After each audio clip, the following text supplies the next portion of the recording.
Well, I did say that my Bridge Too Far stream might be the shortest in history, and so it proved. Yeah, I used to be able to upload fan cuts of all kinds of stuff to YouTube, and no one cared as long as you weren't making any money from it, which I would not have been, but because I made sure it wasn't monetized and all that. Sadly, that was not enough. Anyway, so before I head off to the pub for the football, I'm going to just get into my Dan Anderson £2. Bring on the hose. It's not that kind of stream, Dan. So before I go down the pub to watch the football, we're gonna see if we can improve on my scenario. Funnily enough, for Arnhem, so it's not completely off topic, is it? I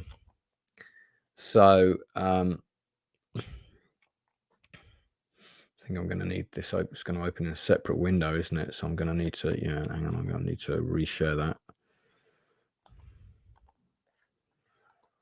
Okay. So I've got two versions of this at the minute. One that I've actually been playing and one that I've been designing. Let's go into the design first. So this is it here.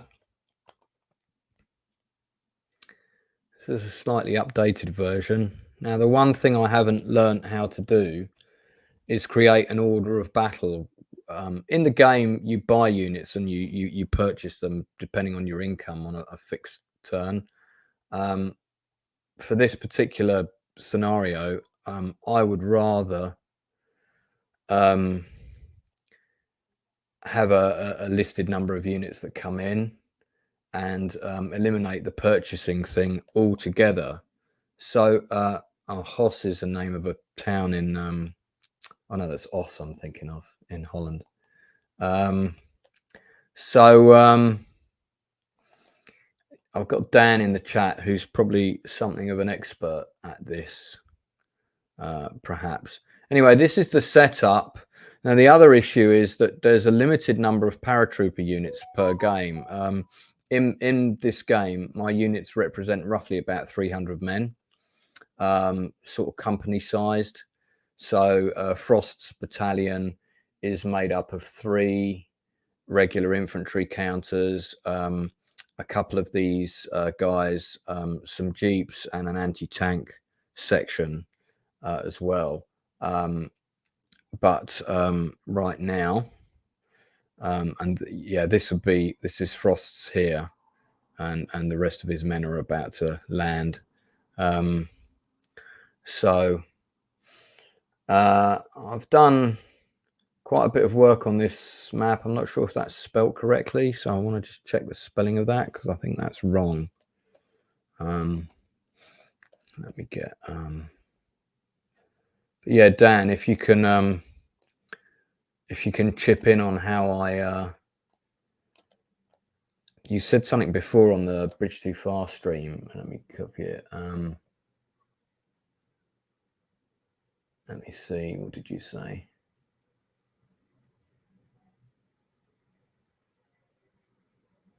I can't find it now. And I've deleted this stream, so as soon as I click off this window, it's going to be gone forever.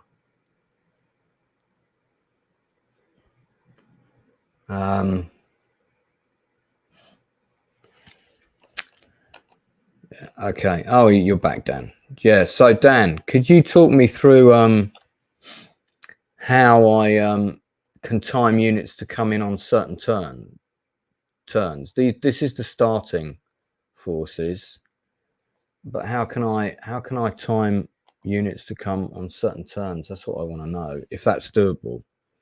And presumably, if I want to get rid of the income stream altogether, then I would just devalue all the hexes. So at the minute you can see that there's a fixed income here, but I'd actually rather get rid of all of that. I don't know if I want to use HQ points in this as well. Actually, I'm gonna zero all of those because I'm not. That wouldn't be relevant at this scale. So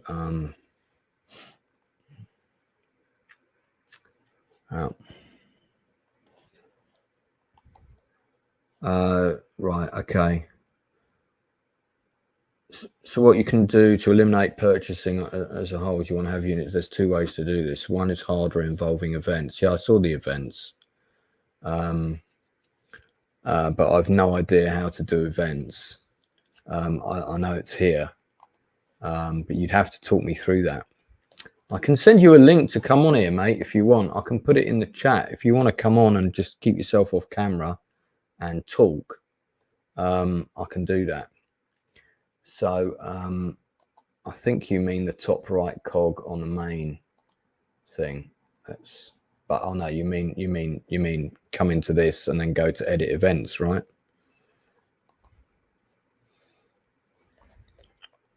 Add a new event, right?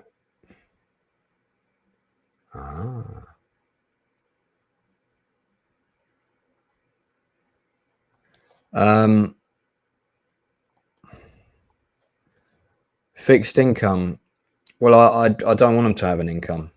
I mean, don't worry about the income for the moment.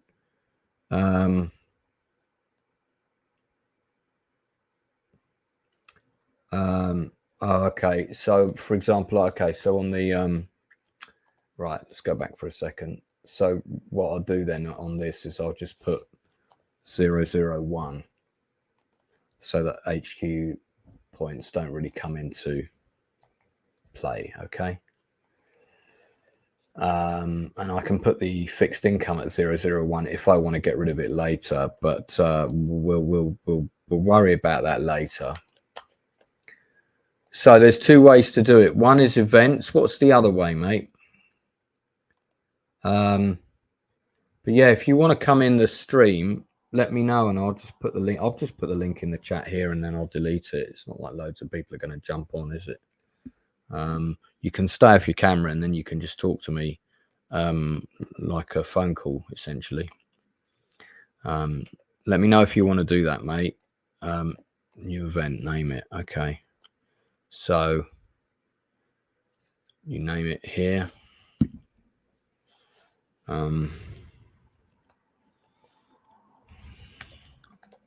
German reinforcements.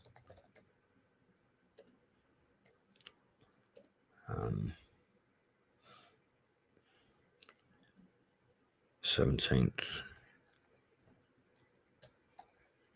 September.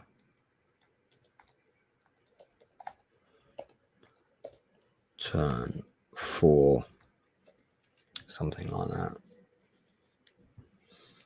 Let's say we'll turn 3. Am I ticking historical focus? No idea what I'm doing here. What's this? Right, so Germany. On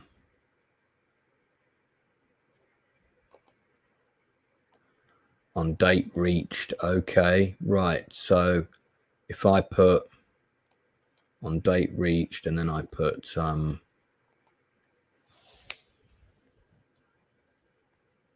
do I change this? Oh, there we go.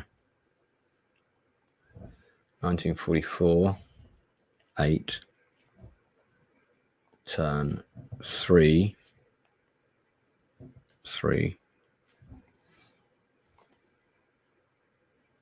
I don't think I need to do anything with that. Actions, Germany, add money, spawn unit. Right, there we go. Spawn unit. Unit's name. Very good. Right, now I need to get the order of battle for Market Garden. So let's grab Air Bridge to Victory is probably the easiest one. Yeah.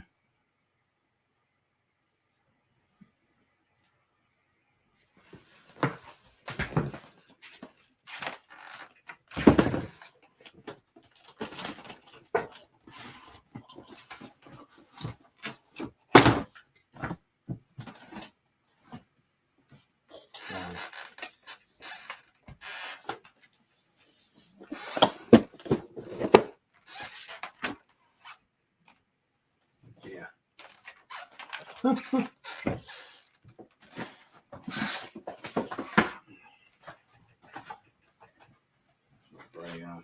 big though, is it?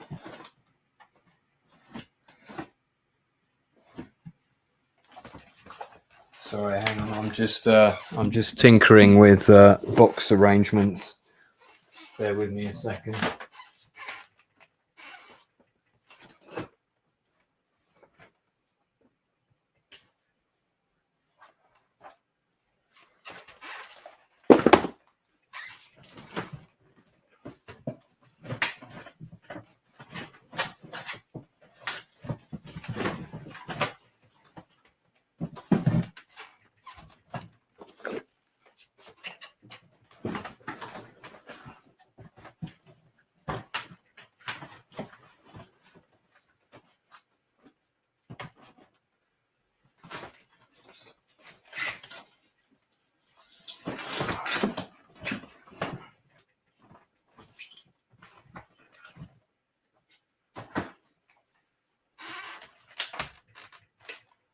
Oh dear. Okay. Right. Let's see how this is going to work. So, my God, I've got 5 people watching. Okay. So, you have a link for voice chat? Yeah, mate. Let's just yes, this is live, Toad. Sorry. Yeah, I'm working on this game's design live. So, yeah, mate, if you want to jump on, I'll send you the link now, and you can just come on. That would be so much easier. There you go. Dan, copy and paste that because I'm going to delete it shortly.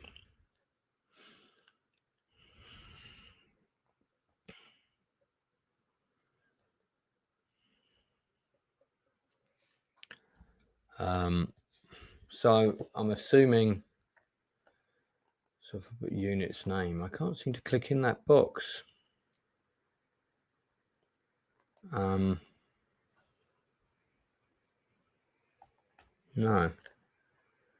Oh, I've got to purchase it, right? Oh, there we go. So,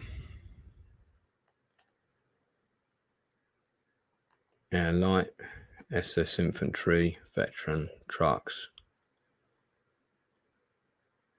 Okay. Now, what if I want to add 2 units that turn? So let me add another one.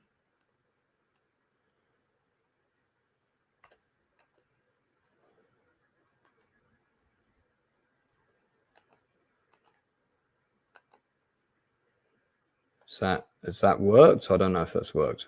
Or does that need to be a second action? I'm going to delete that link now. So let me know if you got it.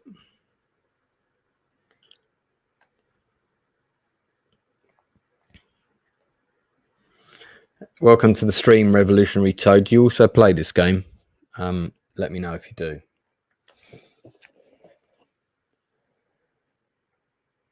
Right, so that's useful. I mean, is it, if I'm putting historical focus, does that mean anything? Dan, hello. Wow, this works better than I thought. Mate, this is so much easier. A lot easier, yeah. Rather than me. Well, welcome to my channel. Thank you for popping on. Yeah, no worries. That was such a bitch about the bridge too far. I knew the chances were pretty slim. But I thought I'd give it a go.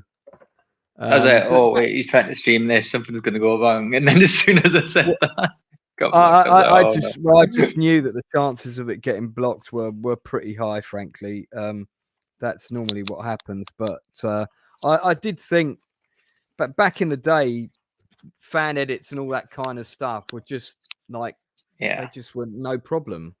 But now, unfortunately, yeah, it's not the case. So yeah, okay, I've got the German reinforcement schedule here. So there's some. I think the developers in the chat anyway. The oh, is that so? the Is Revolutionary Toad the developer of Hex of Steel? Yeah. He used to be right. called Valentin, but then he had to change his name, which I disagreed with. But Right. Okay. we're stuck here. Oh well, he can jump on as well if he wants. So, but as far as I know, is because I haven't made maps myself. I've made like head-to-head, like multiplayer ones to be a little bit more like so each side is even kind of thing. Yeah. And I've made maps that are like that the developers already made, but made it into my own, if that makes sense, like unhistorical. It's like when D-Day was 5 times bigger and there was 5 times more units and everything goes haywire. So I do have a little bit more. I was thinking about doing a D-Day map after this one where, like, it's really detailed with all the individual bunkers and stuff. Oh, okay. So Toad is on his vacation right now, and he only has his phone. I don't know if that. So you said there are 2 ways to do an OB. One is through events. What's the second way? So it's both. The second way is if you just create the unit. Oh, hang on. And on what? Sorry, mate. I took you out there by accident. Carry on. No.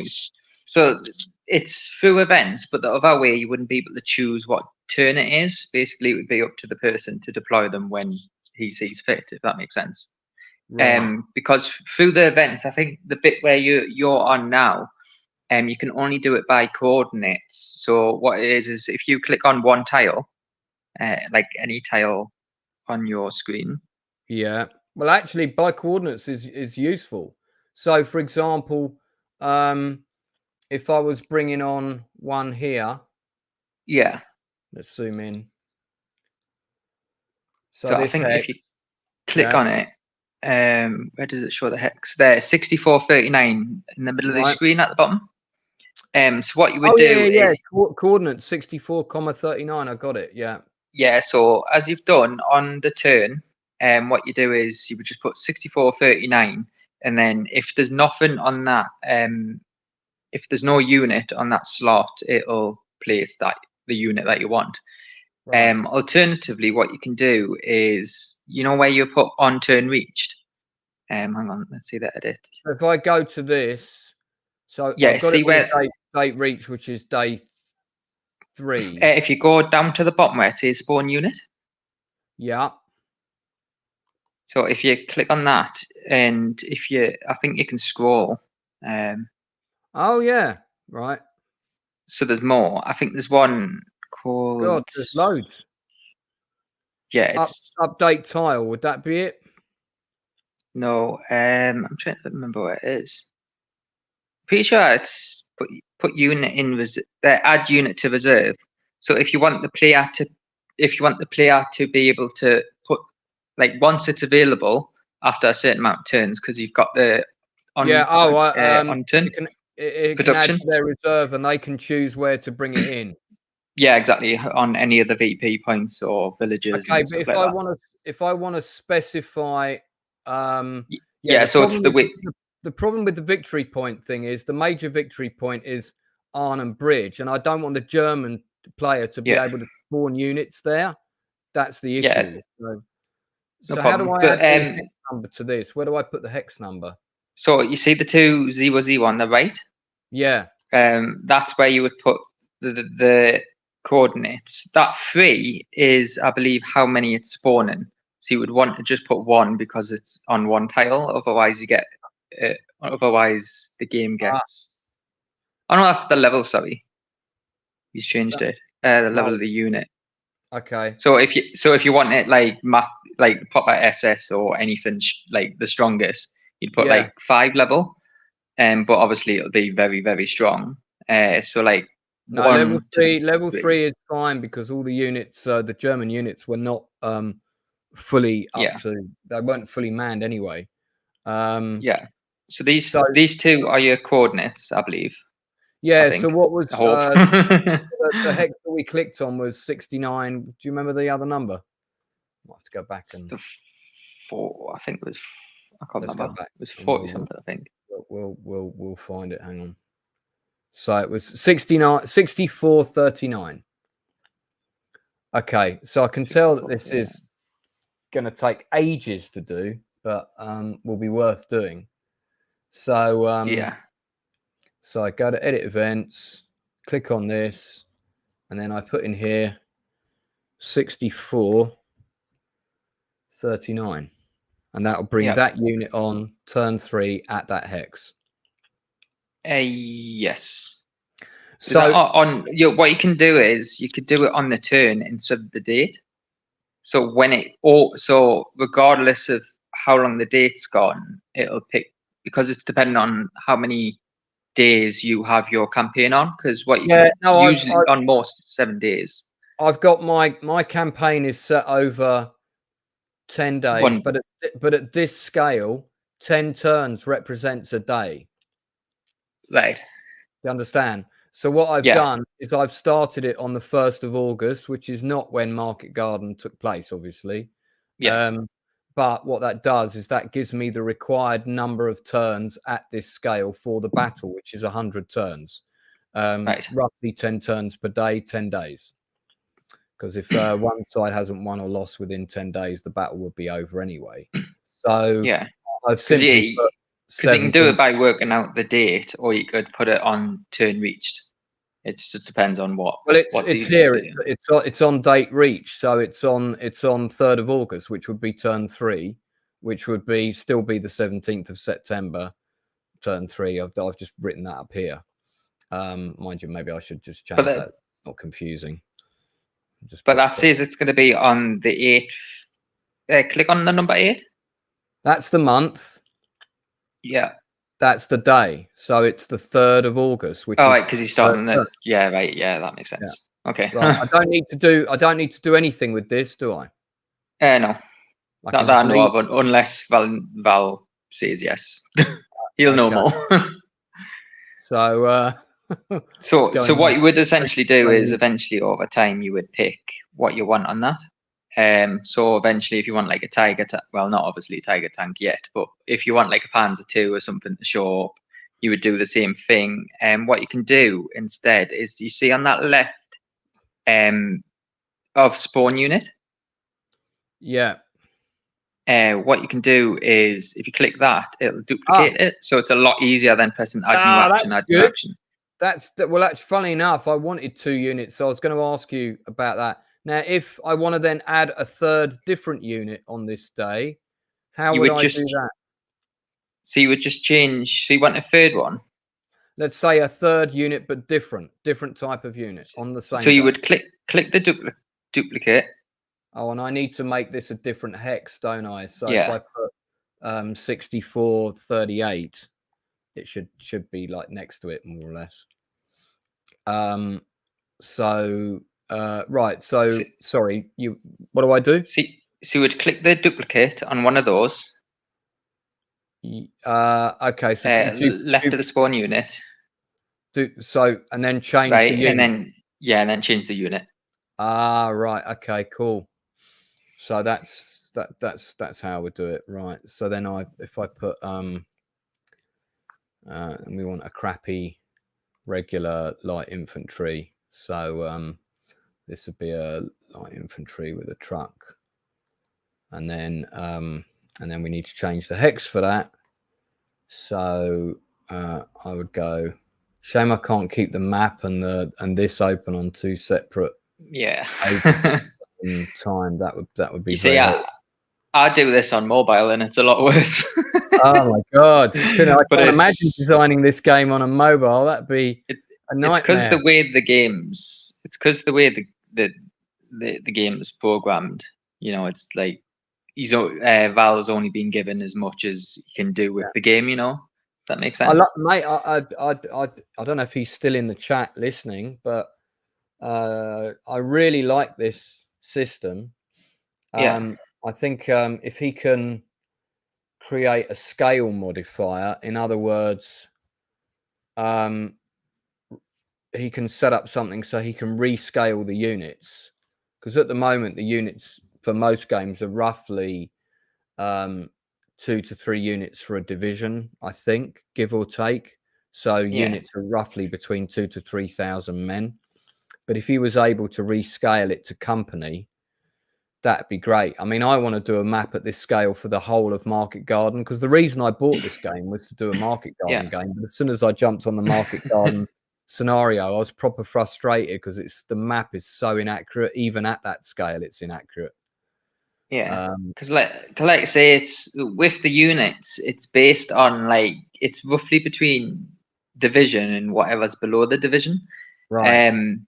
And what it is like I've made small maps like this where it's to do with platoons, and it still works. Yeah. Like it still works in the basis where if you've got like a tank division, it can be classed as a platoon, if that makes sense. Because the way the game is balanced is to do with the hard and the soft attack numbers. So, hard attack is always going to be stronger. Like the tanks are always going to be very strong, regardless, and still show that it is technically a platoon. If you've got, 3 or 4 tanks rather than 50 tanks, it still kind of transfers depending on how big or small the maps are. Yeah. Because a lot of people have mentioned that to them, but it's like because the way the game's like set out and because everything has its own own damage values and everything like that, it's kind of like it would mean he would have to duplicate everything, give it different stats, and it's a long time considering there's maybe one thing he could do is because the thing I'm having to cheat here, for example, is the number of paratrooper units in a scenario are limited. So it would be great if there was an option where you could just click where you could make that unlimited, and then the other problem is that each turn in this is roughly 90 minutes of time, right? So Frost paratroopers, which were very light and marched very quickly, in 90 minutes of time, let's say that they drop here, they would be able to force march at least half the way to Arnhem in about 90 minutes, or let's say a third of the way. They'd get to the Hartenstein Hotel within that time, but they can only move about 5 hexes. So I've had like the same amount as a normal infantry. Yeah, which would, because this is designed for a much bigger scale. So what I've done is I've given them vehicles so that they can move quicker, which of course is completely inaccurate, but it's the only way. There wasn't trucks on gliders. Well, I mean, what I did was I made their unit. I think it was 3 commandos, gave them trucks, and started them on the drop zone so that they can move quickly off it. So there's one thing I do know once you get a little bit more experience is when you can create, because I know there's this person called Chris on the community, and he's made a full, Napoleonic Wars. He's created a full Napoleonic Wars, and what you can do is you can change the values of the movement speed, the attack, the health, the armor. Really? If the paratroopers, so you can set a tiger as a paratrooper if you wanted. But the problem is if you do it outside of the mod, which I don't know how you do because I'm on the mobile, you would have to, like, I think it's like you have to reinstall the game because the values. No. Because if you want to go on to a normal thing and say a tiger's a paratrooper, all of a sudden everything's going to think, you can paratroop a tiger on Stalingrad, for example. I'm quite happy to cheat the movement by giving them some of the units vehicles. It's fine. And then if they run out of petrol, it's like they're running out of supplies, which is accurate enough. Works out the same, yeah. Is there a way I can lock a unit in place on the board? Yes, there is. So how do I do that? Because I want to do that with these 2. I don't know how you do it on PC, but if you hold down the icon, one of those units, left click. Yeah, I'm on a Mac, by the way, just so you know. Are you holding left click? Yeah, this menu's come up on the left, look. Oh, that's not what comes up with me. Because what happens is it shows a couple of things. See, I don't know if it's because it's on a Mac, but on like I would just tap and hold it, and what it does is it shows about like 5, 6 different options. And what it Right. shows is there's one with a little shield, which means it'll guard that position, so it'll stay in that. And is that it? I don't know. I Hang on, just hang tried on. right clicking instead. It's But I don't think that's not it. Let me. There's no shield thing here. It's entrenched. are you in the chat, Val? Because he'll know how to do it on Mac. There was like because what happens is it puts a shield on that unit. Right. And that makes the unit stay where it is. Yeah, and it makes it stay where. So what you could do is you can use that on a bridge, and it won't move from a bridge, for example. Yeah, I don't see a shield thing coming up. Must be different. Because usually it's in that menu. I don't know if he's removed it or it's just. All I've got. He's in chat anyway, so hopefully he'll know. Well, Toad, if you're in chat, can you answer the question of how I can lock these units in place for the first 4 turns? Because what I've done is I've done this intro text in case 2 people are playing it, this scenario, right? And I think you could only do like the way it used to be with that shield. It would stay there indefinitely. I don't think you would be able to change it on a different turn. Oh, okay. Well, that would also work because that is effectively what they did until they were forced back or destroyed. So I'd be quite happy with that. So, see, I've done this big intro. I love doing them.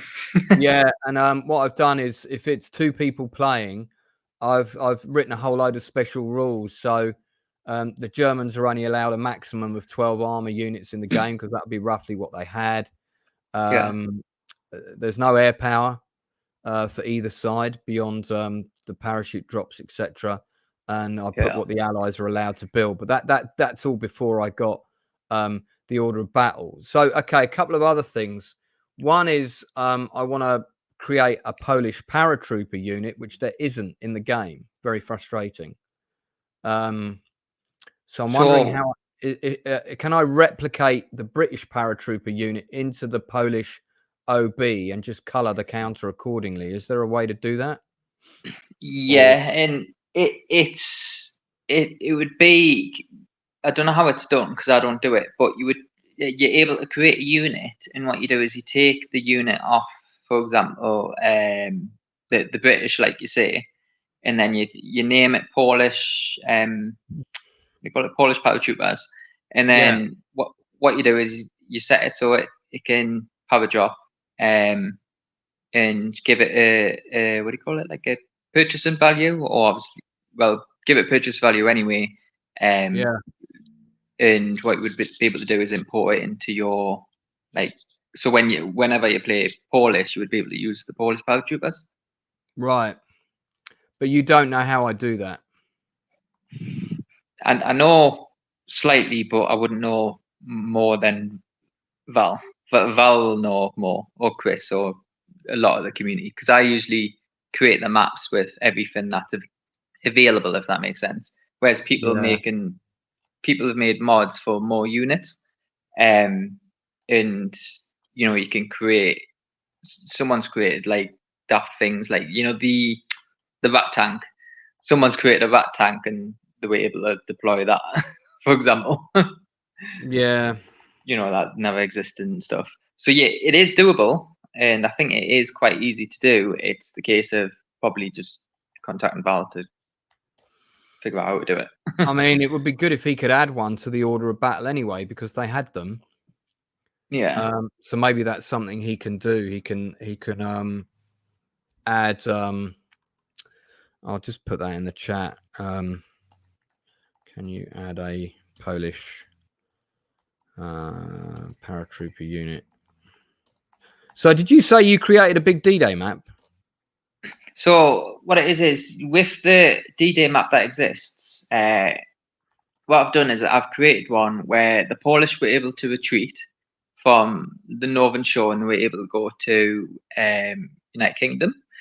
Germany won, Italy was safe, and France and Africa was won. So everything got pushed to the left, and I started creating events where you put a lot of units in reserve. I'm talking like 5 to 7 soldiers and all that, like from the Eastern Front. And saying Lebensraum happened, so a lot of people came to the west, but then obviously the Polish, the French, everyone retreated to the UK, and it's just huge. I'll have to send you the mod folder. You just copy and paste it into your mod folder for the game, and it's pretty hectic. There's over like probably more than 200 units on the screen. Just put that out. Right. And because obviously all that was happening, Spain joined the war as well, so they start on the bottom left side of the map as well, because that's where the D-Day is. And the Irish joined on the Allies. So it is, yeah, it's a bit crazy. Somebody just messaged me and told me that Shannon Doherty's died at 53 from Beverly Hills 90210. Did you ever used to watch that back in the day? Nah. Yeah, not me. Yeah. Not really a Wargamers show. I remember it being on Saturdays. Damn, that's 2 of the cast of that show have died pretty young. So okay, so let me just think. So right, clarifying a couple of other things. So if I wanted to basically make the income for both sides 0, what I would have to do was I'd have to demonetize all of these victory locations, right? I think what you can do is if you go on the cog, I don't know if he's added it. It was mentioned in the ideas for them. I haven't edited a map in a while. And where fixed income is, try to change that to like negative, I don't know, like 999. I don't know if he's had it. Yeah. See if you can add like a minus number. I don't think that can't be right. That means they're going to get millions of pounds. That's not right. I mean, I don't think he's. You can put it. I mean, it says you can put it at 0 here. So. Yeah, but that's the fixed income. So that's what you add on top of what the tiles. Yeah. No, I got that. So, but I mean, it does seem that you can put it at 0. You can just put 5 zeros into it, and therefore the fixed income is nothing. Yeah, but that's what's on top of what the income is. For example, if you're earning 150 through villages and factories, and you put 100 on the fixed income, you'll add that 100 onto what's on the map. I understand that. What I'm saying regarding the fixed income, not the income on the map, this is the additional income. Is if you you just put these all at 0, 5 zeros, I think that means the fixed income will be 0. Then the map income, if I want to also change that to 0, then basically what I do is I go on to all of the victory locations and I just and just change the income to 0. On the left. It's like Arnhem Bridge is giving you 50. You would just change that to 0. Yeah, that's right. Because he's added that quite recently. There's a lot he's added recently. I've gone through and changed. So because what I don't want as well is I don't want either side to be able to spawn forces at the bridge. So the way to do that is to devalue the manpower output. Yeah. If you put the manpower output really low, you can't spawn forces there. Yeah, you still will be able to. The manpower is what? It's like a total pool. Yeah. So you could have 10. See, you could have 1 million on Arnhem Bridge, and if you're not on Arnhem Bridge, you would still be able to use that manpower every turn, how much it's given you to deploy units. But the thing is because you've got manpower in the game, and you're trying to set it so you don't spawn stuff. Yeah. You would just use it through the events anyway that you set up for them for units. My take on this with the current scale that it's at is that these manpower are so low. I don't think you'd be able to put a unit here. But you can rebuild your units. You can repair them, which I do want Yeah. people to be able to do. Yeah, because the thing with VPs is, as long as a VP is owned by someone and it's on a city, a village, a town, is it city, village, town, a reinforcement tile, or what's it called, the sea tile, or the factory, the naval recruitment. If it's any of those and it's got a flag on it, that country can like buy stuff on them tiles. So if you changed Germany to AI, the AI, if it got enough money, would end up buying stuff on those tiles if the manpower was high enough. But if that was the case, you would just set all the manpower to 0 anyway, and just have negative manpower flow. So the best way to do it really is to make the manpower 0 at these locations. Really, okay. So to be on the it's probably the best if you wanting to set up a scenario where it's all predetermined. So this is the units that come in every turn. Yeah. Which you're setting through events. You would just put the manpower 0.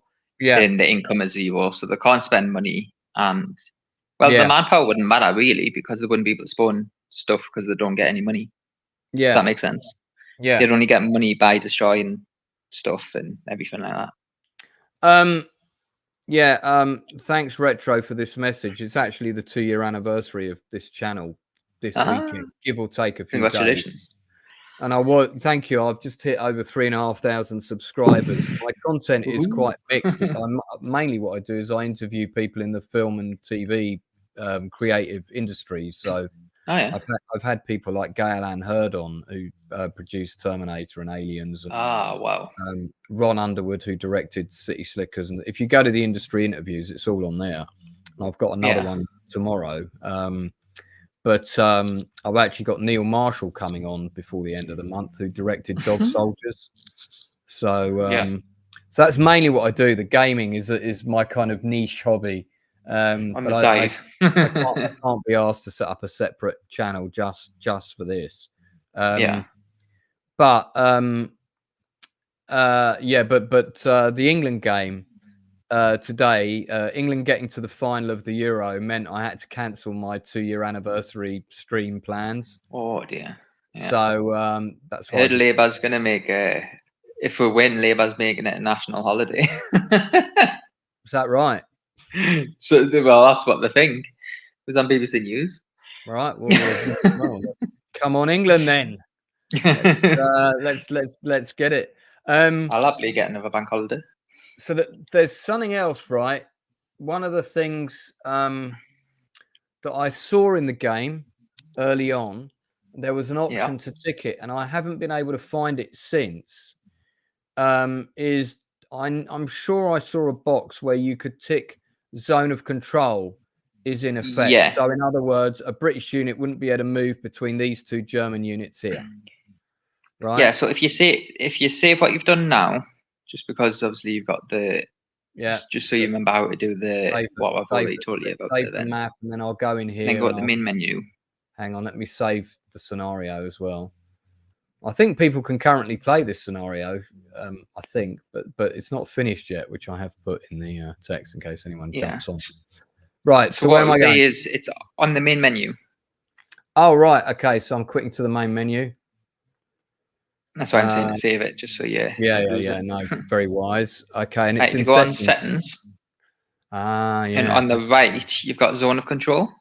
Yes. I knew I'd seen it somewhere. What does upkeep costs for units mean? So say you've got 1,000 upkeep on a big map, 1,000 upkeep, and say you're buying a tiger and it costs 100. Then it means when you've put that, when you've deployed that unit, you'll only be earning 900. So the more units you've got on the map, the less money you'll be earning over time until they get destroyed, and then you gain your upkeep back up. Yeah. So what I usually do is I play with everything apart from partisans and unlimited supply I keep off. And the planes can move after the attack, and I keep off as well. And the damage reduction is new. I keep that one off as well. But apart from that, I keep everything on for the this that damage top lot. reduction. Does that mean that if units don't attack and they stay in place, they heal over time? No. So what it is it's the balance. We had a massive conversation. I'm talking like months about this. So basically, the two strongest things in the game is artillery and planes against ground target attacks. And it's because what planes can do is you can send a plane in and then send another one in after, if you combine it with planes can move after attacking, because it can move one tile out. So it attacks, moves a tile next to it. So what you could do is you could essentially use 7 bombers or 7 CAS fighters or 5 artillery to attack. Decimate a unit. Yeah, so instead of dealing 100% damage against the same unit, every new attack it gets a damage penalty. So instead of dealing 100%, it deals like 100, 80, 70. So it drops very gradually, so you're not dealing the overwhelming power of artillery and planes. Got you. I'm glad that I forgot this partisan option I wanted to tick off. I've been deleting them as they've been appearing when I've been playtesting the map. So historical focus is behave to what they did historic. Okay, fine. Upkeep costs for we covered that. What's manpower? So manpower is depending on how many victory points you got on the map. You've got a certain amount of manpower, and if you run out of manpower, you won't be able to resupply as well. The research, if you keep the research off, it's whatever the timeline was when research came in, such as Tiger Tank. That'll happen. But if you leave it, if you put it on, then you research it as you want. But you can only do it in order. So you go like 1991, you can't research next year. You can't research something in the same year. That's better for a campaign if you want to choose how to build an army or whatever. So like on Europe 39, having that on makes it very sandboxy and fun. Yeah. The Val is a big one. I'd put that on. Because everything affects morale, from getting shelled constantly or retreating. If units die next to units that have died, they lower morale, but if you destroy units, then the morale goes higher for units next to the unit that destroyed the enemy, if that makes sense. Bad weather is if bad weather is shown in the game, your planes can't attack. Yeah, that's right. I've played games with the weather on already, so fair enough. What's the random damage modifier? What's that do? Right. So if a unit, when you work out the damage calculation, say I'm going to deal 20% damage after damage calculation, or 20% damage. If you put that on 10%, hang on, how would that work? If you put that on 10%, it would change the damage. So the chance of that damage modifier is going to be, what do you call it? The range. Sorry. So if you're dealing 100 damage and you put that on 50, you're going to deal between 50 and 150 damage. So you're making units more powerful by increasing this, but also weaker because it depends. So it's to what's the easiest thing? It's so damage isn't definite. So if it's 15%, the damage is going to be 15% lower, all the way up to 15% higher. So it's to say, if I've missed an enemy, or like if it's tank on tank, you might deal damage less or might deal damage higher. So it's to give the little bit game a little bit more of the random factor. Right. To say, I've hit like a tank in a very bad place, so my damage didn't show as well as it should have. All right. Well, whereas if you put it on 0, whatever the damage out calculation shows, that's what damage you're always gonna deal. Now, I would have thought that I could create that Polish unit in the unit. So that's see, I haven't used this, so I would know. Shall we try? So create new unit, I'm assuming. Click on here. So if I put Polish paratroopers, let's call them what they actually were, free Polish paratroopers. So country, Poland. Type, I guess it's just infantry. Infantry, yeah. Filter type. Infantry. Is that still infantry? Okay. Yeah. Purchase limit. Let's. So that's how many you want to be available. Yeah, 5. Availability year. So that's, you know, for research, for example, as well. So when you're able to research the paratroopers. Yeah. We'll just put first. Right. Okay. Now what's all this? So the attack range would be 1. So that's okay. how many tiles they can attack from. Oh yes, indeed. Okay.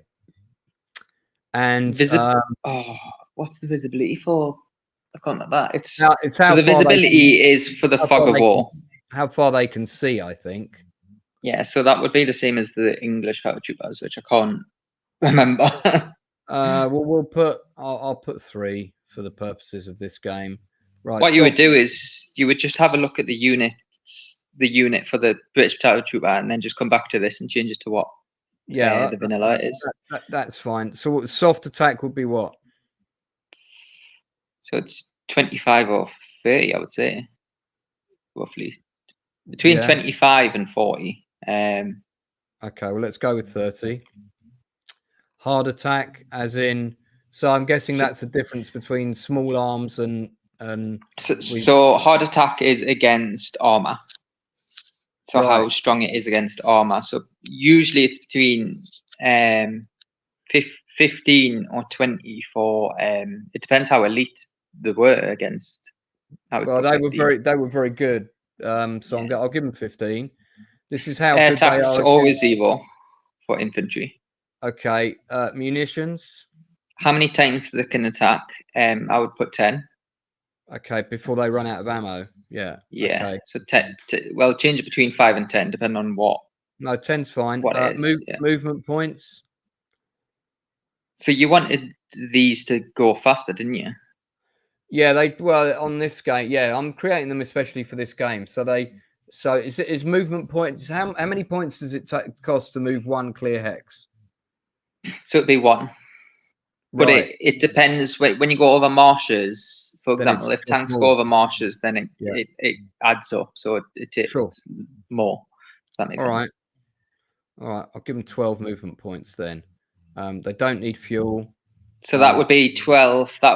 So these paratroopers will be able to move 12 tiles of planes or roads. I think roads gets reduced by half anyway. That's fine. So fuel they don't need. Armor. That's not relevant, 0. right?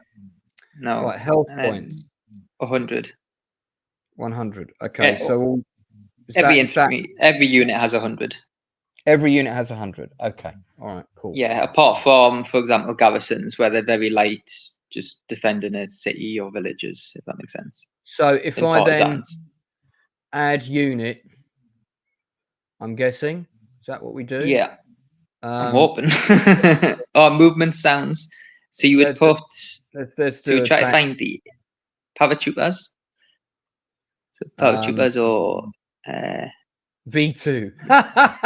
yeah. V2 a sound attack. So MG British. Was there? I didn't see that. German infantry's there. Light infantry, that'd be it. Try that. And then movement sound would just be. Just infantry. That's for dropping paras. Okay, that's interesting.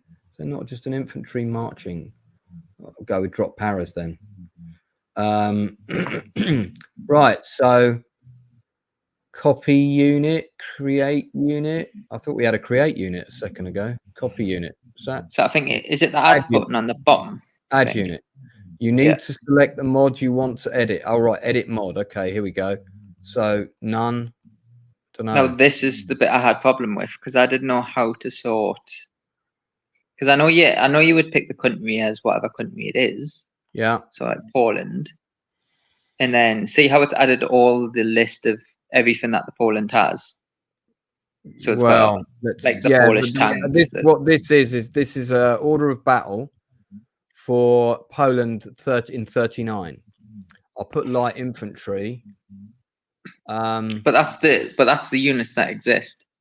So the bit that where it says edit mod, that isn't. I can't do anything there. It just says none. Because you see how it's changed the information that we put in now on the right. Oh fuck! Yeah, I see that. That's the list. If you go down anyway, once we figure out how to do it, that's the list. So what you would do is can paradrop. You'd put yes. Can destroy bridges. If you want the paratroopers to destroy bridges, you would put yes.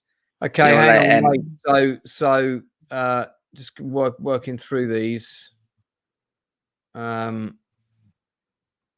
Obviously, don't do it because you're stuck on the light infantry now. I can't see. Where does it say can paradrop? I don't see that. It can be transported by air paratroopers. So when you're creating a mod, you would tick that, but obviously you would keep that off for now, just because that's the light infantry, because it's changed to a different.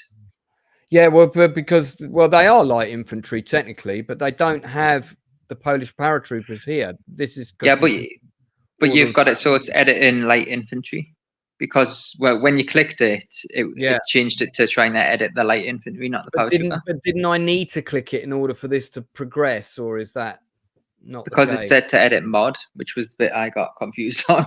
Right, well, that's why I haven't used it. I can't do anything. It doesn't let me do anything on the edit mod. Right. Take the paratrooper.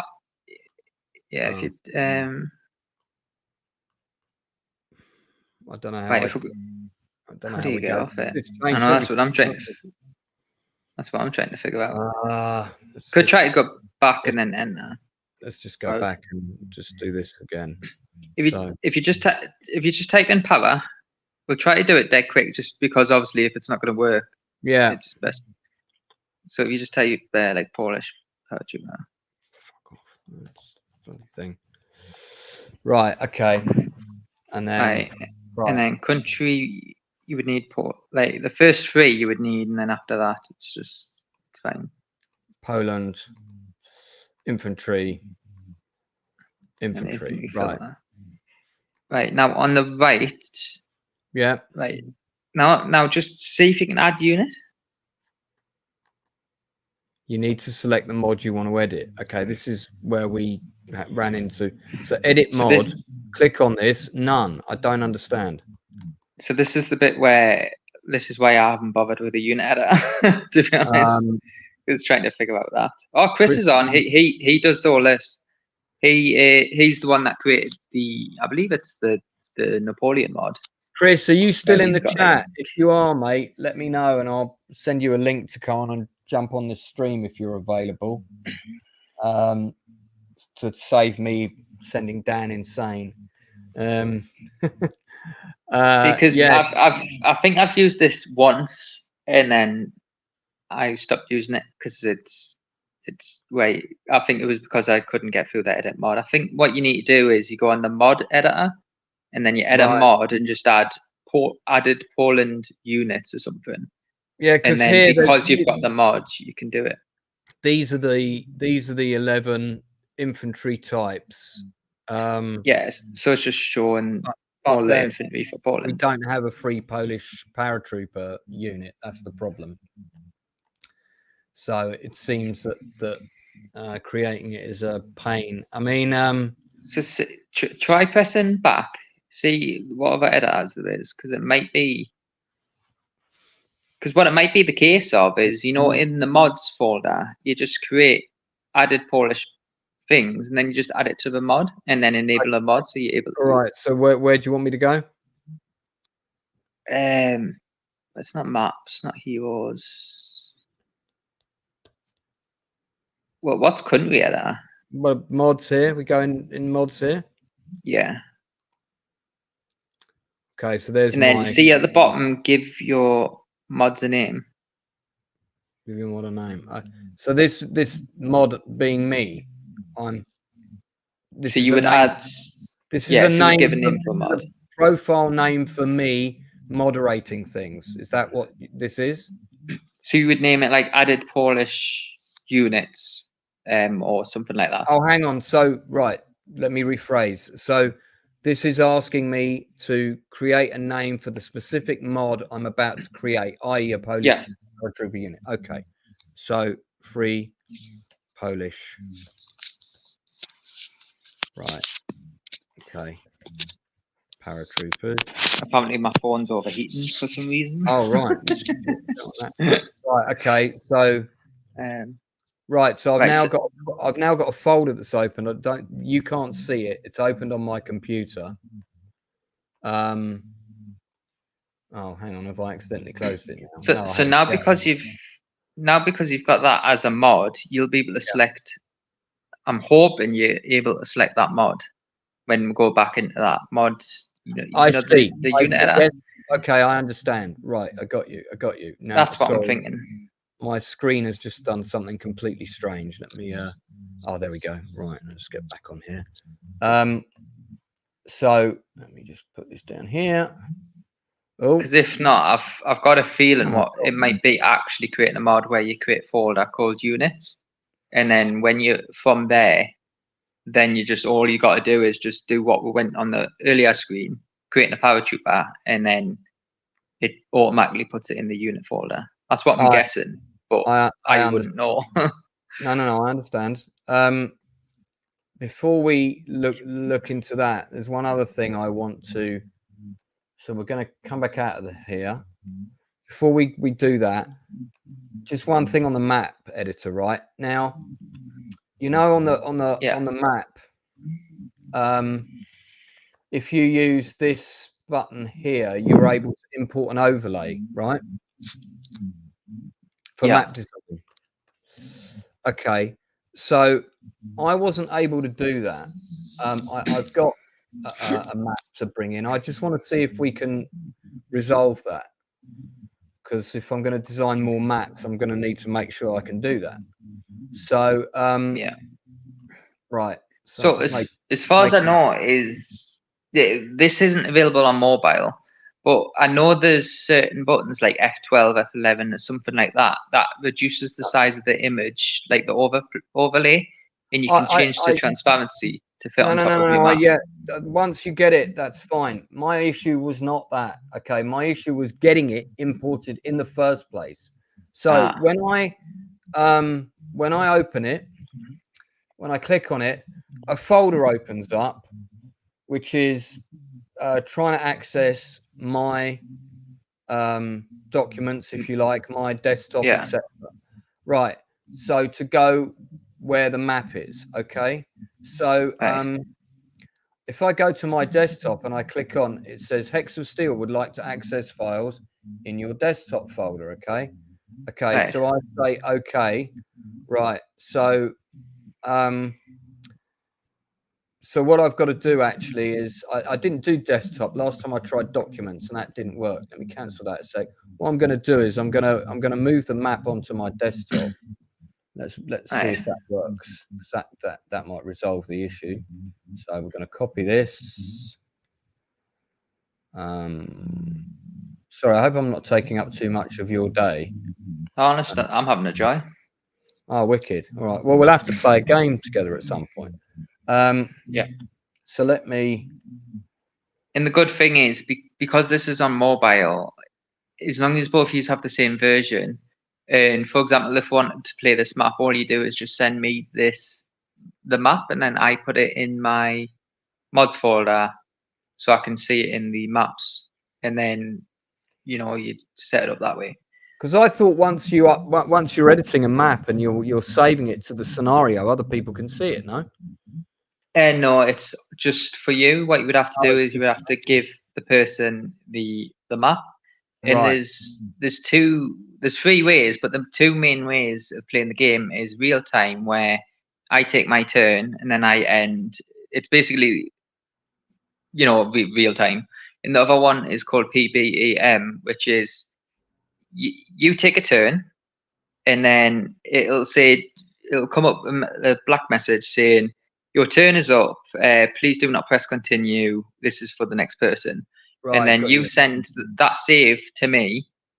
I put it in my what do you call it? My game folder, and then on the saves, and then I go onto it. So it's basically single player, but you just hot swap the map after every turn, and it'll say turn 1, turn 2, turn 3, and then it'll say I got it. player 2 is this person. So when I'm importing this map, right, I found it on my desktop now. I'm clicking on it. I'm pressing select. Because you can't see what I can see at the minute. Hang on, let me see if I can share this. I can see where you're on a map _ 1. Oh, you can see that? Yeah. Oh, okay, so you can see it. Right, so I'm pressing select, right? Right. I'm in, but so where is it now? How do I see it? How do I bring it up underneath this? So the one thing I'm thinking is the what's it called? The transparency of it is probably 0. If that makes sense. Right. Yep. So how do I alter the transparency? You'd probably have to ask Val or Chris for that.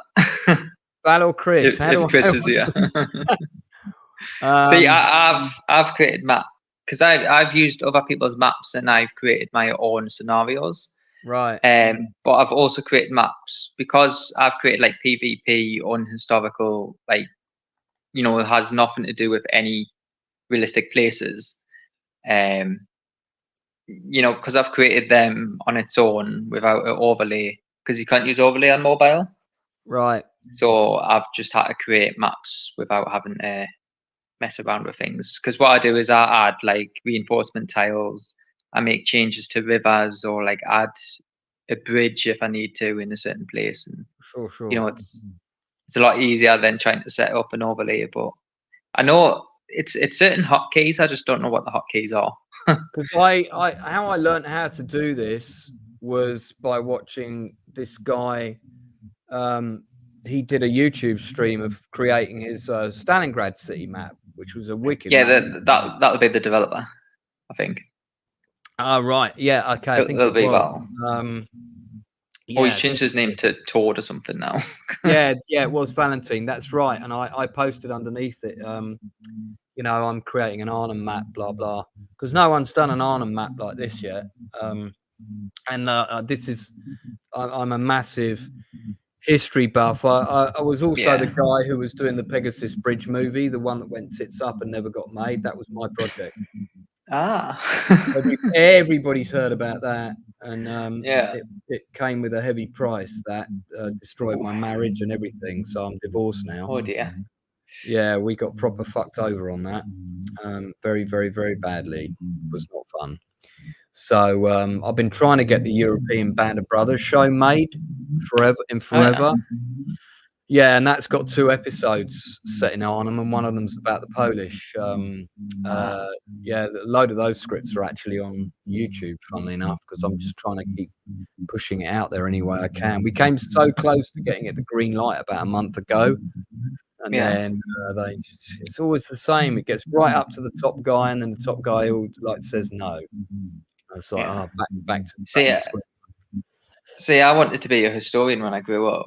But the history in when I had to do my GCSEs and all that, it was Wild West and medicine throughout time, and I kind of flunked it and got a D. And I was like, that is one regret in my life. I was like, do history of medicine for our time. Wild West is good. Medicine throughout, not when it was like explain what a TV's for. I was like, you really? I was like, I can't be bothered. Yeah. I went, I am not doing this. I went, if it was World War II, I would have got 8-star plus. All right, I don't think Chris is still in here, so I'll have to pester him another time. Like I say, if you go on the Discord, everyone let's set that up, mate, because I'm not there. If you don't mind showing me, so I'm going to. What you can do is if you go on the game.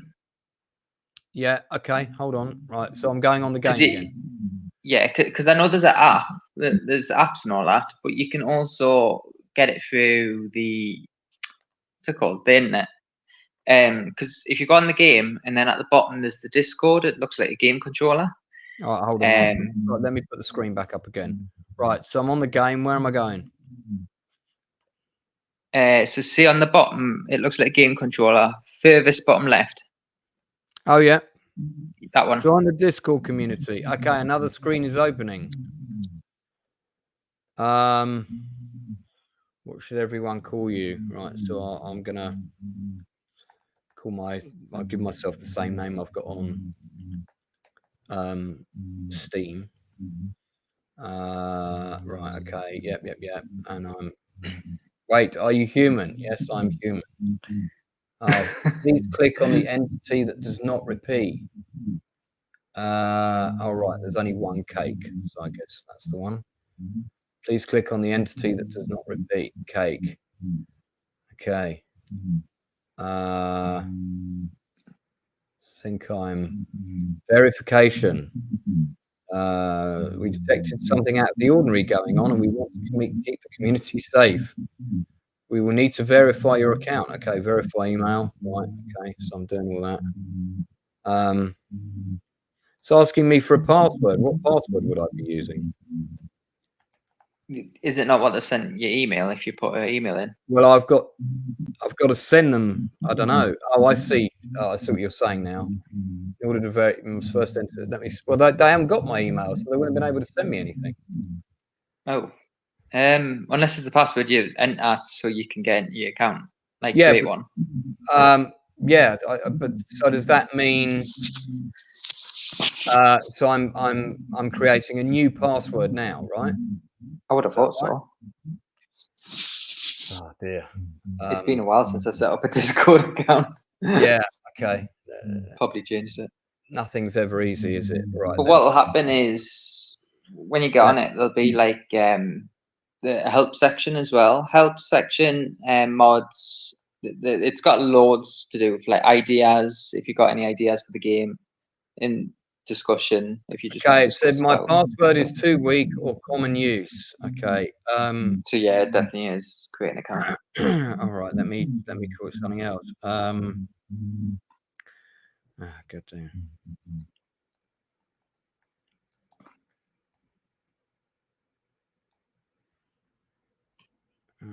Right, let's try that. Email is already registered. Oh, okay. Right, so if my email is already registered, I must have registered with Discord before, but I've never used it. Yeah.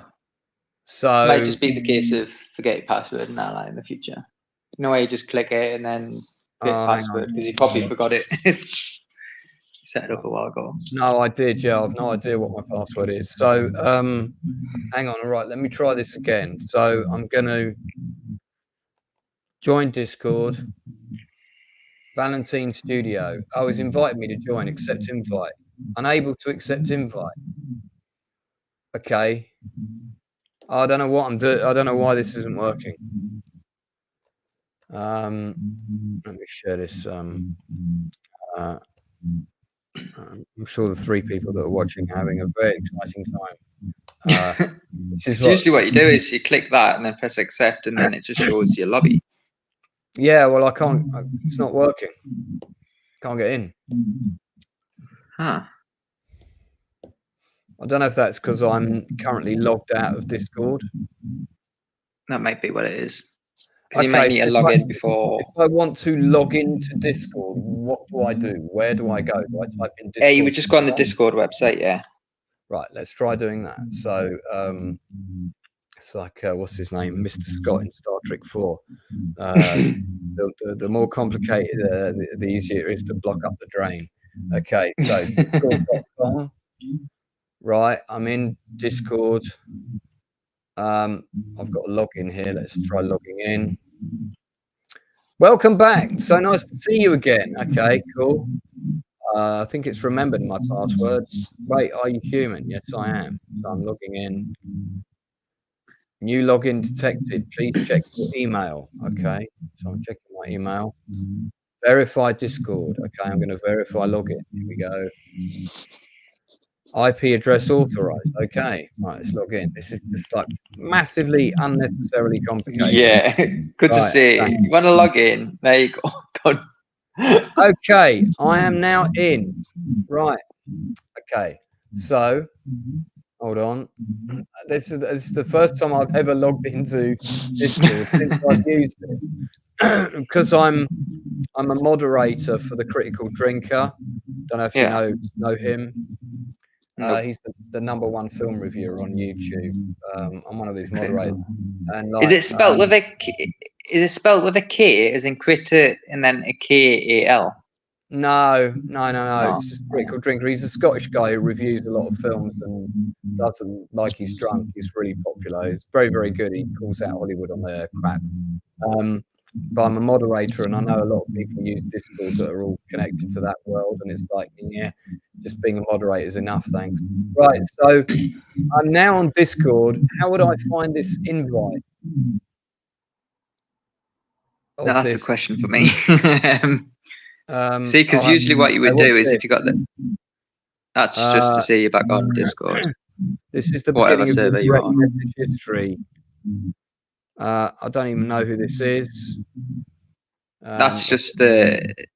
They're just part of the Discord. We just click off. So what you could do is if you press the plus button. Okay. Yeah. Yeah. And then invite join a server. Join server. Okay. Yeah. And then invite link. I'll try to get the invite link. I'll be back, right? Okay. Oh, how am I going to send it to you? I just realised because I'm not on Twitter, YouTube. Mate, you can send it. You can send it in the private chat on here. Oh, there's a chat on it. All right. Yeah. Look, see where I've just typed here. You'll see there's a little red box flashing. That you can copy and paste it there. Oh wait, I sent the wrong one. Right, 2 seconds. You sent me a smiley face so far.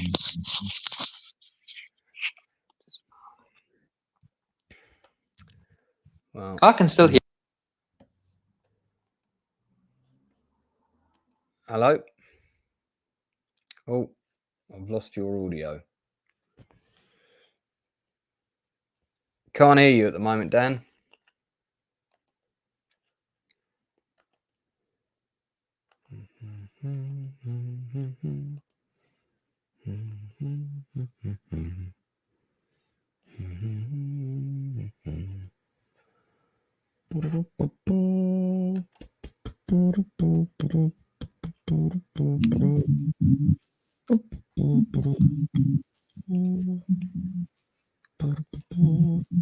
Right, try that one. Can you hear us? Yeah, I can hear you, mate. Right. So I'm copying that and I'm pasting it into that same box, right? Yeah. Fingers crossed. I've got the right Discord. And then clicking on join server. Yeah. Okay. Hey. Yeah, I'm there, I think. Let's just share screen again. Yeah, so this is it, right? Yep, that's it. Valentine's Studio. That's what it was called. I called it Hex of Steel. Did I miss? Oh, I did. I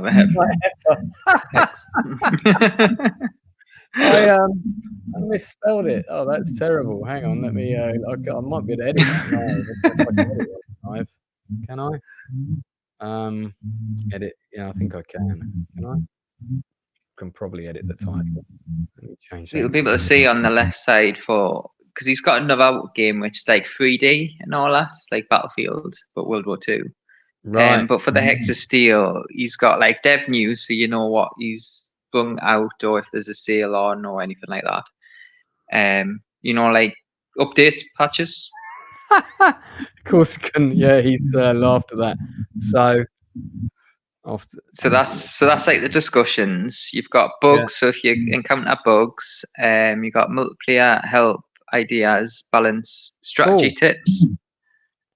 So if you go on help, if you ever need help, you would go on there, or if you're trying to work a way around mods, you would just post it in mods as well. Yeah. And then eventually one of us will message if we know. Usually Chris, because he knows everything.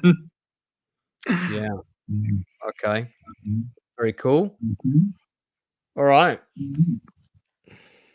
Like I say, I think in the last 3 months he's changed the game like a lot, and he's added way too much to it. So he's kind of on a burner. Val or Toad, as he's called now. Yeah. Corsican Frog. But he always like if there's a bug, he always fixes it within like a week usually. So Corsican Frog is him. So he's the model. He's the designer. What do you call it? Yeah. Okay, cool. All right. So he's the designer of the game. The developer. Yeah. Okay, so cool. Pop that in there. Oh, I'm under the Outcast Creative. That's fine. Good. All right. That's tons of help, Dan. Thanks, thanks immensely. Just trying to think if there's anything else. So, like, if I load up my the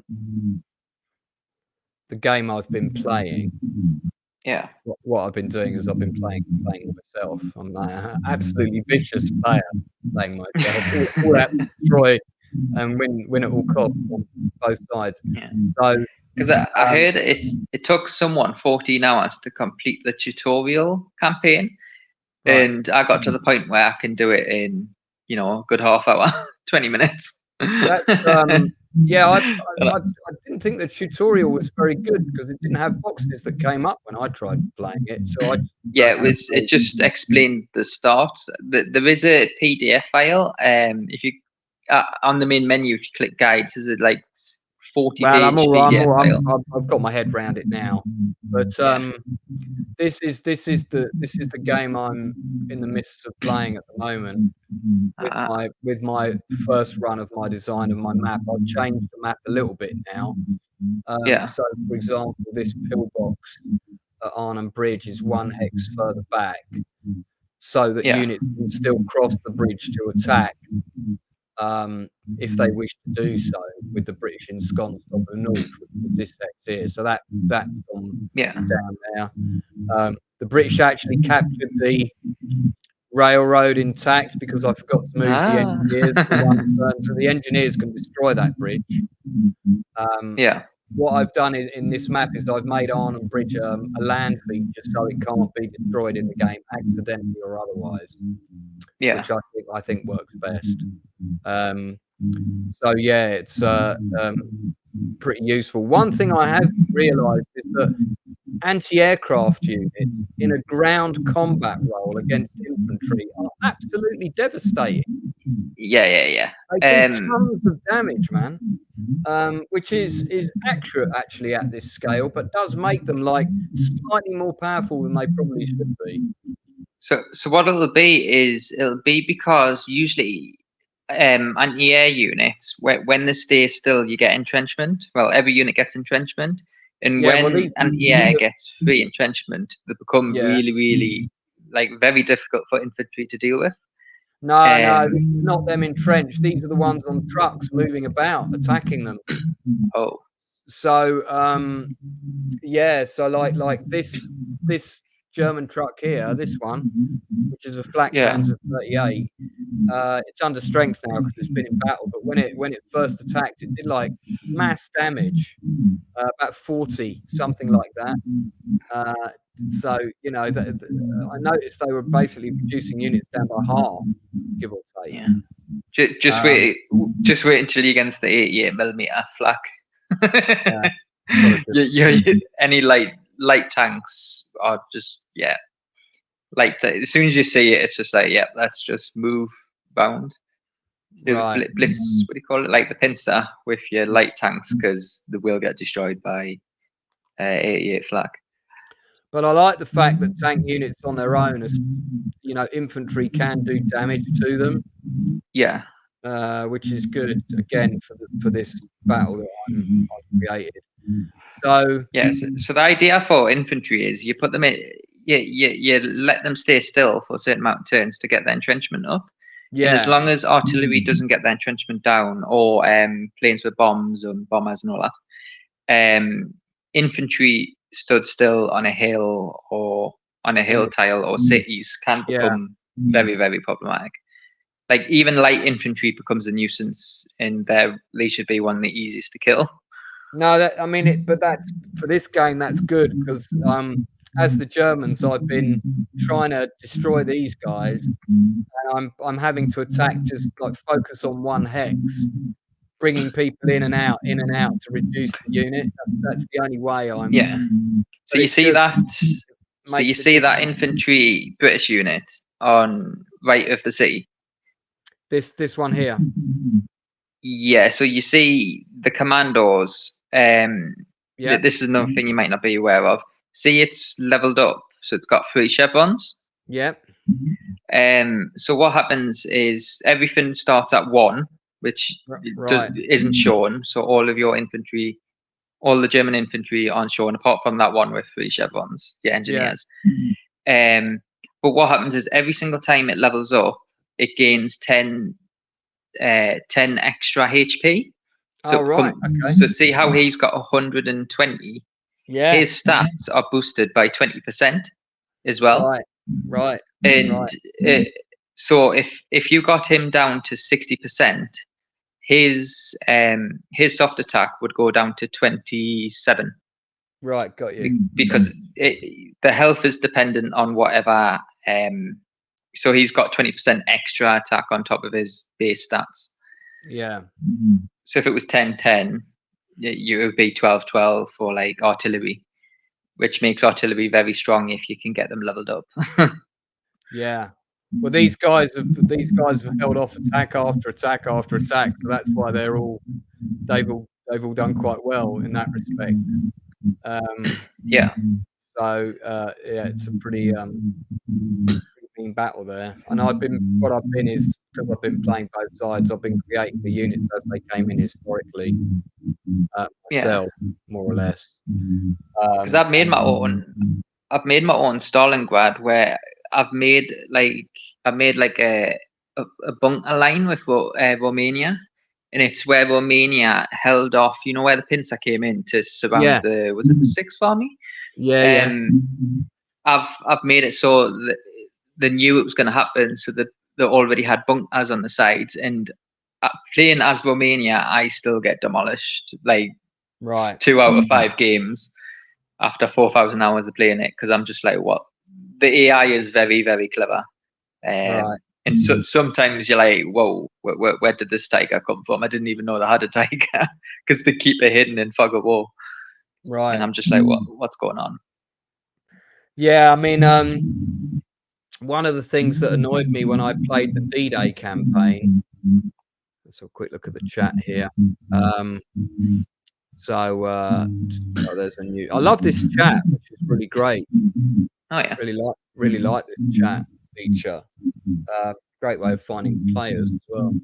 Yeah, when I played the D-Day campaign, what really annoyed me was there were Tiger 2s like suddenly appearing on the board. Like, Germany didn't have Tiger 2s in June of 44. They hadn't been fully. They weren't. I think they probably had prototypes by then, but they weren't engaged in combat. The first time they appeared in the Western Front was there were some in Operation Market Garden. They had I think a brigade of them.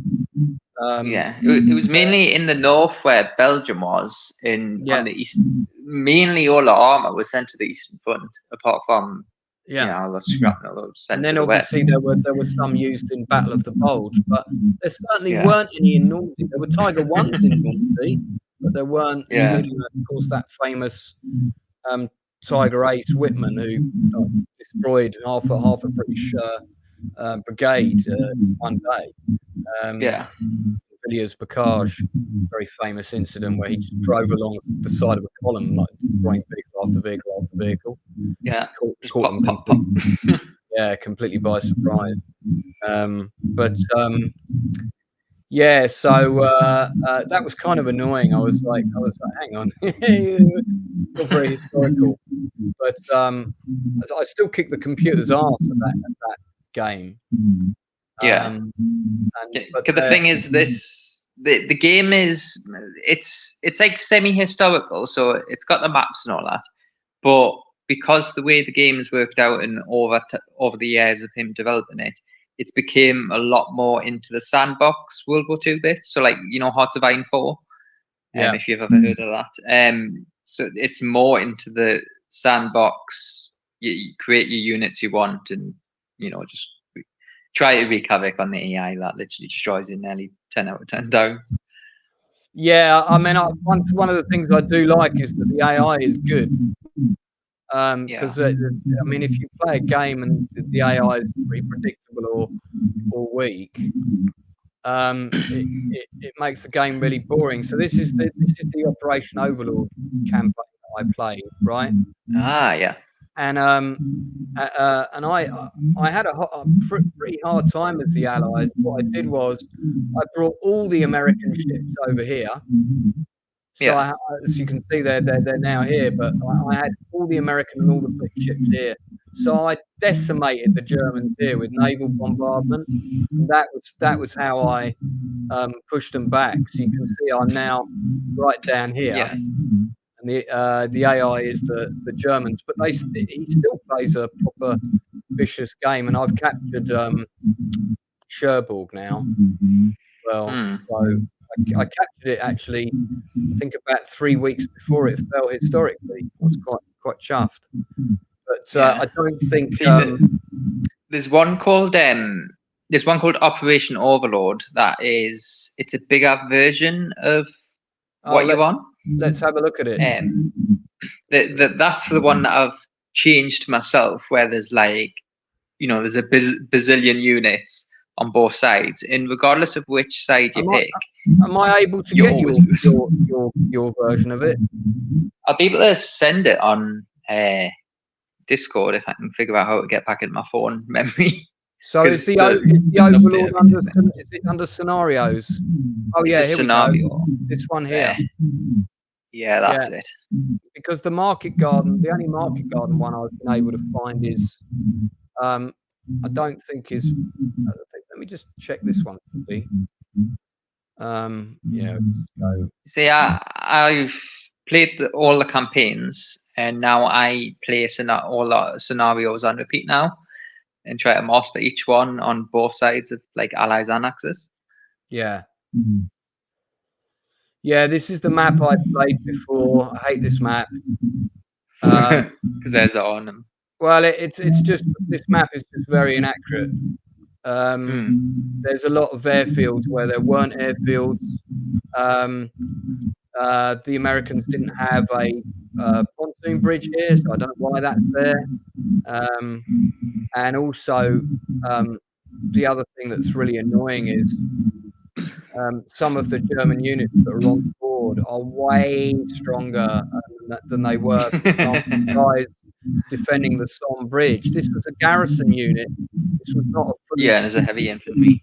And the paratroopers are very weak when they attack, which most of the paratrooper units dropped fully intact, on target, very few casualties from flak. So their attacking strength in the first turn should be the strongest they ever are in any Market Garden game. Yeah. Let's have a look at that Overlord one. So you'll find in the game that the two major, like, okay, this is very, very strong, is if you've got green air, which means you've got air superiority. Because air is one of the very hard things to counter in the game, and the other one is having a massive artillery. Because the developer has changed the way artillery works to try to fix it, it's made it stronger. All right, but also made it weaker at the same time. Oh, this is the Overlord one. Yeah. This is more of a. So I've got about I don't know, about 10 times as many units in my. I call it Operation Blood and Steel because Right. it's unhistorical, and it's where all the Polish were able to evacuate during the invasion of Poland, and islands playable, Spain's playable, Romania and Hungary's joining in. This map is bollocks. They haven't even got the Upper Rhine. The line to bottom. Yeah, I need to change that actually myself. The River Rhine is missing. What the fuck? They've got it going up to Essen. Actually, it should continue. I don't know what's going on here. Because he's got it to go north. I think it was a balancing thing. Because I tried to change it, but what happened was that the Germans ended up building engineers and going round to Normandy, and I was like, wait, what? I got caught off guard. I remember because I tried to change it myself. This is this scale is more kind of like each unit's either a division or a corps. Yeah. So what you see there, I've got Canadians involved. I've got French. I've got Polish Free Air Force and Polish Free Forces. But you've got all French of that involved on this map. Yeah. I'll have to send you.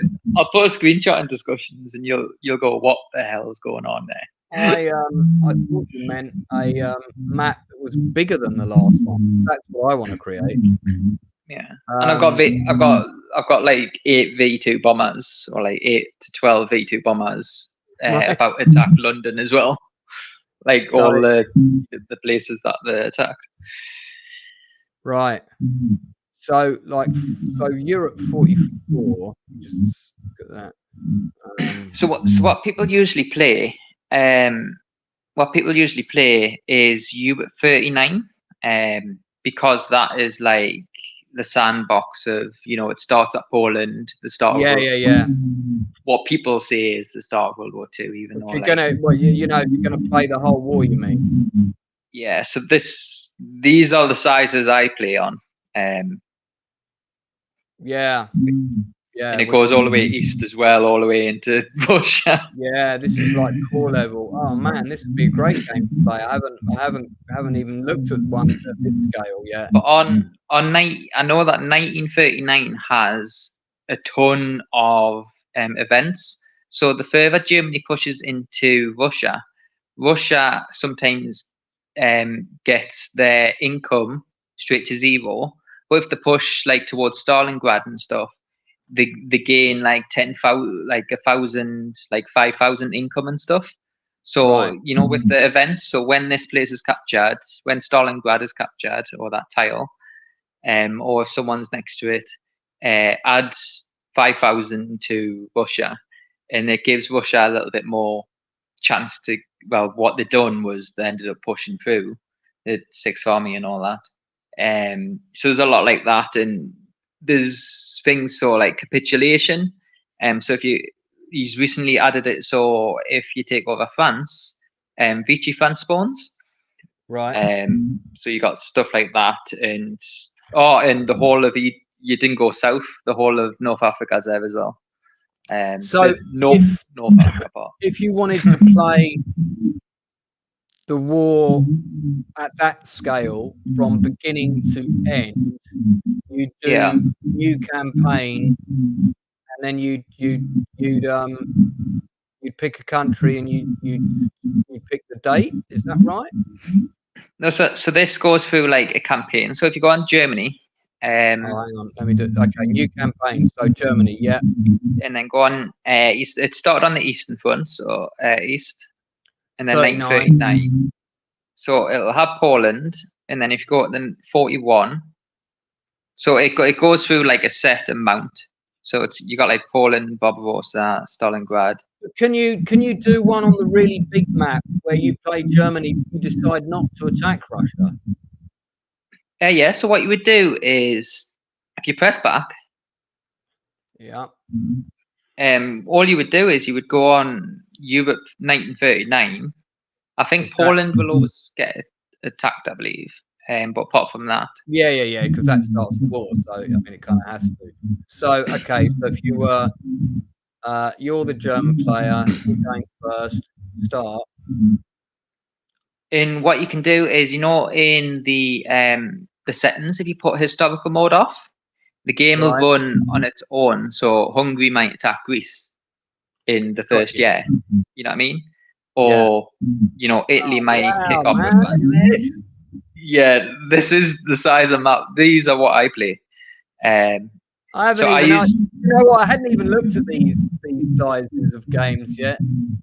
Out of 4,000 hours, I've played probably 2,500 as Romania. Damn, Valentine must have spent ages doing the historical OBs and everything for this. Yeah. If you have a look at the what's it called? That's incredible. The research. Yeah. So you've got like the research diplomacy. Yeah. Oh, research is currently disabled. If you have a look at the diplomacy, so you can play any of these factions. So you can play like Slovakia. I love playing minor nations, such as like Finland, Romania, Bulgaria, Greece. You can play them in addition to playing a main faction, or you can play any faction. Yeah, so you could play Turkey, and you could play Turkey, and then you could join. At the top, it's create, join, and faction.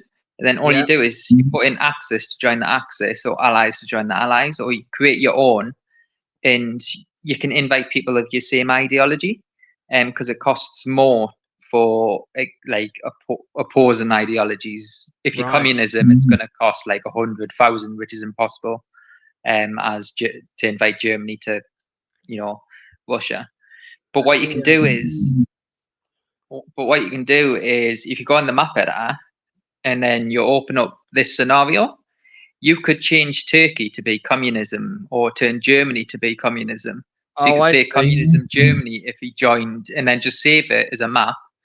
And then, the options are limitless. Wow. So if I was going to play a campaign starting as Germany as 39, and I go to the main menu and I go into settings, uninstall. My computer's taking its time because it's because the map's not big. It does on mobile. It takes as long as well. I can imagine. If I go into settings, the historical focus. If I untick historical focus, that means that the game will play out. If I don't attack Russia, Russia won't necessarily attack me, for example. Yeah, and what will happen is there's a button on the bottom of any scenario called free for all. If you tick that on, I can't remember if everyone wages war at the same time, or I think it's just everyone's. There's no factions, if that makes sense, until factions are made. Right. I can put fast AI on, which is good. I always use fast. Well, I'm used to like knowing, this is probably destroyed on my front line. I always use that because it skips. Yeah. It skips about 4 minutes on big maps. Yeah. Of just every single faction. I'm just seeing what other things there are here. Don't want to hide unit stats. I use, always highlight on the graphics. Yeah. There's, where was it? If you keep going down a little bit more. Always highlight regardless of distance. Right. Yeah. Good idea. So that's, when there's something to be used, you haven't took its turn yet, a unit's turn. If you zoom all the way out, it'll still highlight. Yeah, because it flashes until it's been moved. I like that feature. Very useful. I think another one is... This game is so good. It's funny because I did a live stream which actually said, I'm trying to decide what new game to buy. And one of my regular YouTube collaborators, a guy called Weidenbear, came on, lovely guy. And we both went on Steam together and we went through games together, and that was how we came up with he actually found it for me. He said, I think this might work for you. And when I saw the original screenshot of it when it came out, it looked a bit like an existing board game because of the design of the counters, and that existing board game is not very good. So I thought it was a computerized version of that. So that's why I kind of scrolled past it without really looking. More for me for not researching properly. Because I used to I used to play a game like this from the 90s. Have you ever heard of Panzer General? Yeah, mate, I used to have it on my PlayStation. Yeah, I had Panzer General, Allied General, Pacific General on PlayStation. Yeah, I had them. That's how I got into this. I had them all, and I used to have them. I've still got it on the PC. I've got a PC and a Mac that's next to each other. But I wanted a game that I could stream, live stream on my channel. And Panzer General Panzer Corps is not available for the map, which is called Panzer Corps now. But the Panzer Corps that they put out now, it's got those horrible 3D graphics. And that's why I like this one for. No, I don't like that 3D perspective, and I thought they were going to have a feature in the settings where you could switch to aerial view or old school Panzer General view. I mean, they may well have installed it now, but it's not there, and I just didn't like the new version at all, so I don't play it. I much prefer this. This is much better. Because this is like Panzer General meets Hearts of Iron 4 with all the diplomacy and the gameplay, like having manpower and upkeep. And like morale, being able to research your tech from 1939 onwards. Because Hearts of Iron 4 looks good, but I'll be honest, I don't think I'm going to live long enough to play a full game of that. So this is much more my bag. Just remember to turn historical focus on if you're playing like campaign and all that. Yeah, so if I'm playing a campaign, if I'm doing a campaign and I want it like free, as in I don't have to attack Russia, and I'm starting as Germany in 39, I can keep it off, correct? Yeah, you can keep it off, and the game will just play it as like they might attack Finland within the first turn. It just depends on what the AI thinks going to be. What I do then is spend lots of money doing mass fortifications all along the Polish border. So if Russia ever decides to attack me, it's going to cost it an arm and a leg. So what I've done this morning was Greece. But what I've done is I've added Hungary and Romania to the north. You know, like the reinforcement tiles, so they can spawn units.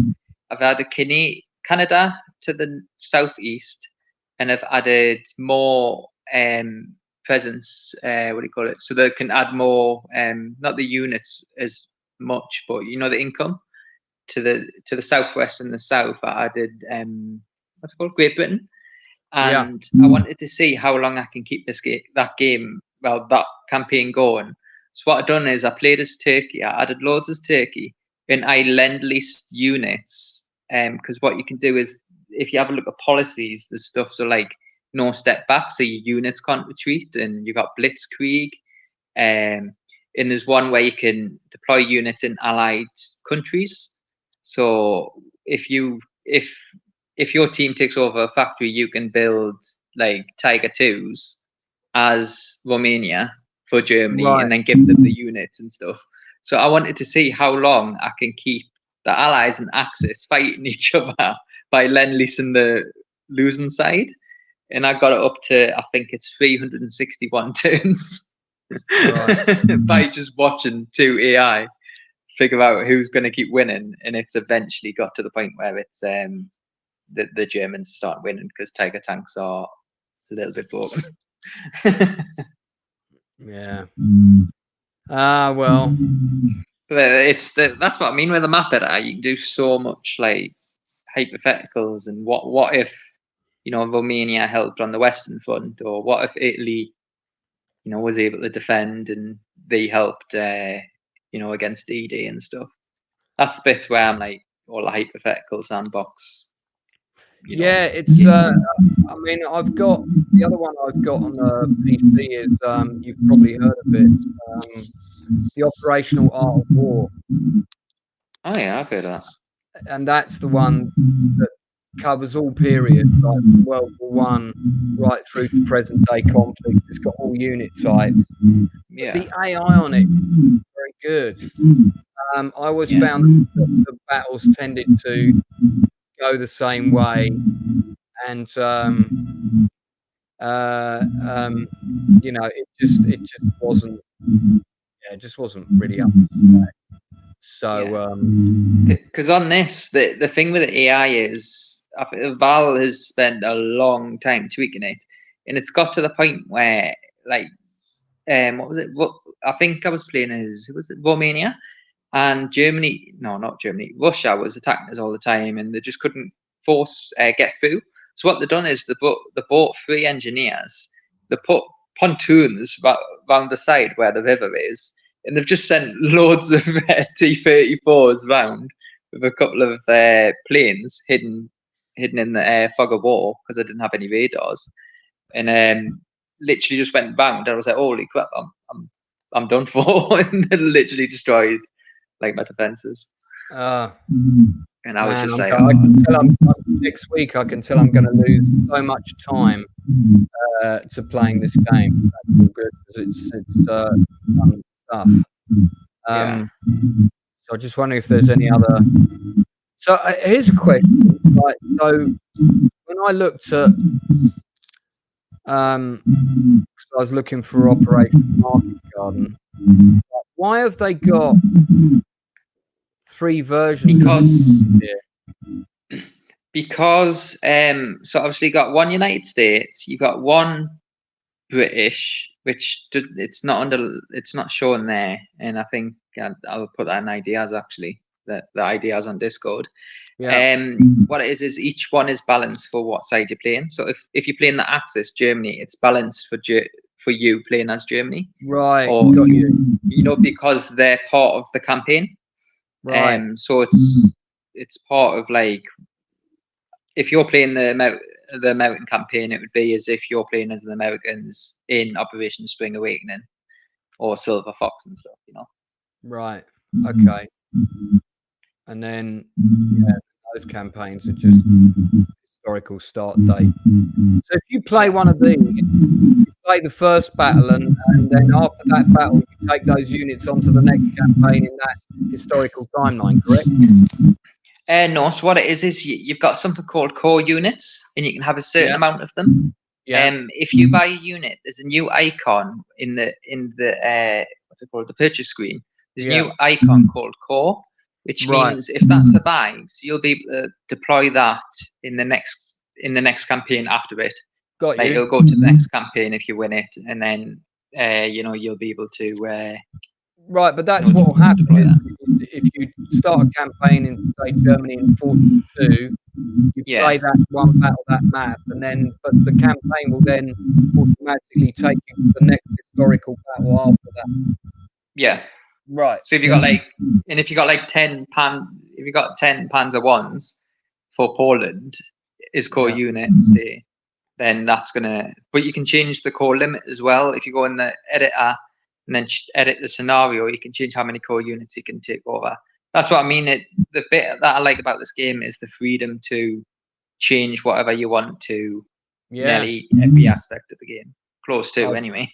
I was curious to see what scale this was on the invasion of England. Oh yeah, Sea Lion. I used to have a board game for that. So yeah. Yeah, on my D-Day, Poland are living in Scotland. They spawn units on the Scottish border next to Newcastle. Yeah, because I see that there's a Sea Lion North option, so they can invade the north of England. Yeah. So shame you can't combine the whole thing. I'm sure something will make that happen. It'll probably be.